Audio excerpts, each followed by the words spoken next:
27 رمضان کی عبادت، شب قدر کی نماز کا طریقہ۔ سب سے پہلے تو نیت کریں کہ اے اللہ، میں 4 رکعت نفل نماز ادا کرتا ہوں۔ اے اللہ، اس رات کی برکتوں سے، ان نوافل کی برکتوں سے، اپنے فضل سے ہماری جائز دعاؤں کو قبول فرما۔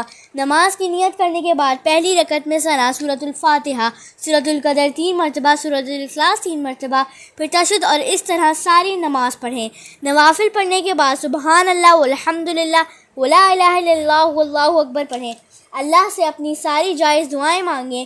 اے اللہ، مجھے معاف کر دے ہر اس غلطی کے لیے جو مجھ سے سرزد ہوئی۔ قیامت کے دن میرا نام اعمال میرے دائیں ہاتھ میں ہو۔ اپنی بخشش کی دعا کریں۔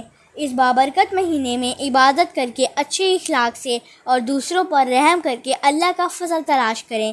انشاءاللہ اللہ آپ سب کی دعاؤں کو قبول کرے گا۔ میری ویڈیو پسند آئے تو لائک کریں۔ مزید آنے والی ویڈیو کو دیکھنے کے لیے سبسکرائب کریں اور بیل کو ضرور دبائیں۔ آل پر کلک کریں۔ جزاک اللہ خیراً۔